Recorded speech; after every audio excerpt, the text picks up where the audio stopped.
Donc, on va passer maintenant à la dernière vidéo qui va être moins développée que toutes les vidéos précédentes parce que, bon, le temps finit par presser et puis bon, on va pas faire des milliers de vidéos non plus sur ce chapitre. Bon, je vais faire on va dire une visite guidée de ce qui reste du chapitre pour comprendre un peu les enjeux. Donc, le petit 2, c'était remise en cause de la classe pour soi. Très bien. Maintenant, troisième argument qui remet en cause l'idée que les classes sociales, c'est un outil pertinent de compréhension de la société française, que l'analyse donc les classes sociales au sens de Marx, c'est une autre théorie proposée par Bernard Lahire. Donc je vous la fais très courte, vous lirez, c'est pas très compliqué, donc ça sert à rien que j'y passe des heures, mais en gros Bernard Lahire c'est un héritier en termes théoriques de Pierre Bourdieu, mais qui en même temps est un peu critique de sa théorie, de la théorie de Bourdieu. En gros, Bernard Lahire considère que c'est trop réducteur de considérer que les individus se rattachent, construisent leur identité avec un seul critère, qui serait l'appartenance de classe. Il dit qu'aujourd'hui, l'homme est pluriel, c'est-à-dire qu'il a une pluralité d'identités en fonction d'une pluralité de caractéristiques.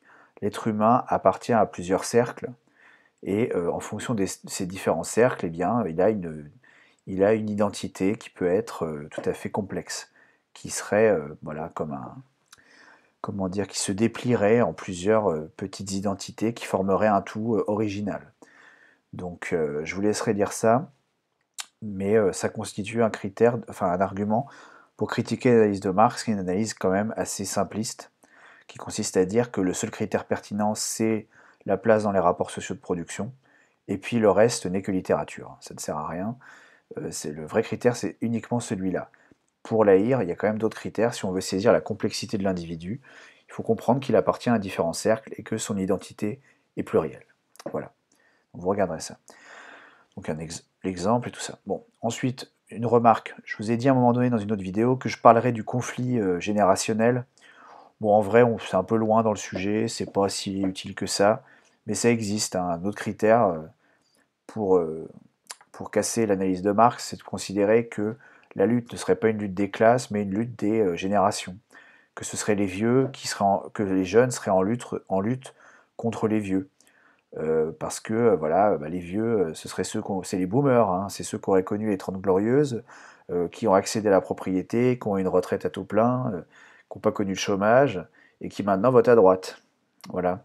Et que les jeunes, bah, c'est ceux qui payent les pots cassés, qui auraient une planète complètement détruite par le productivisme et la croissance, et qui maintenant doivent faire avec ça. Donc bon, c'est une analyse qui est très séduisante, hein, l'analyse de la fracture générationnelle, mais qui en vérité ne pousse pas très loin à la réflexion. On, on trouve assez vite des contre-arguments à cette analyse-là. Mais elle existe. Si vraiment vous n'avez pas d'arguments, bah, vous pouvez essayer de sortir cette analyse générationnelle, bien que c'est difficile de broder dans la phase d'explication, hein, pour parler de ça. Enfin, grand C, et ça c'est très important pour un sujet sur le rôle des classes sociales, enfin sur la pertinence des classes sociales, c'est l'idée qu'il y aurait éventuellement un retour des classes sociales depuis une quinzaine d'années.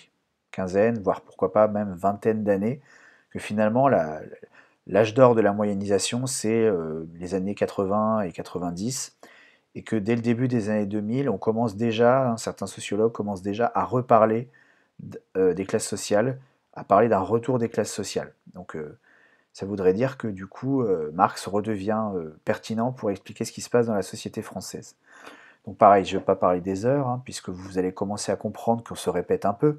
Si les classes sociales reviennent, ça veut dire qu'il y a de nouveau une classe en soi, de nouveau une classe pour soi, ou alors en tout cas au moins une classe en soi. Pour soi, ça, on verra que c'est, enfin, on verra pas, mais en gros, c'est critiquable, c'est-à-dire que les ouvriers sont toujours dominés en vérité, mais ils ne sont pas de nouveau mobilisés, quoi. Ou alors, s'ils le sont, ou si les classes populaires sont de nouveau mobilisées, c'est tout à fait récent et ça commencerait pour certains observateurs très optimistes, ça commencerait avec les gilets jaunes, quoi.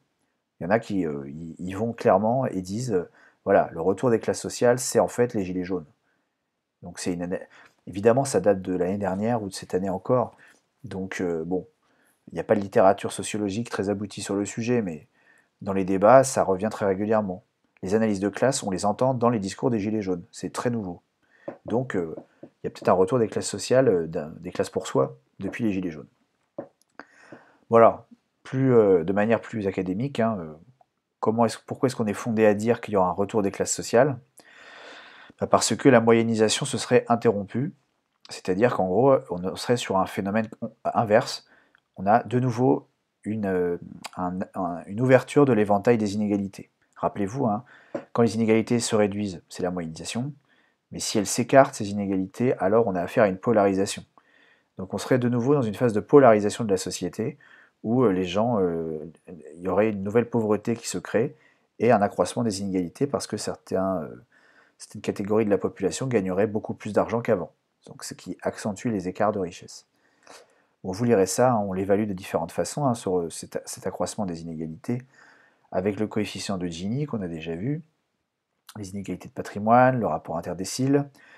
Une autre forme d'aggravation des inégalités aussi est la disparition des contrats à durée indéterminée. Ça aussi, c'est une source d'inégalité. Parce que si vous n'avez pas de CDI, c'est très compliqué d'avoir un crédit à la banque. Et donc d'accéder à la propriété.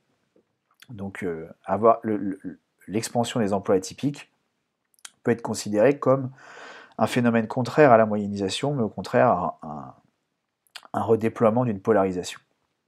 Vous lirez ça, c'est expliqué. Donc évolution du rapport interdécile, qui repart à la hausse, regardez, sur la fin, en 2015.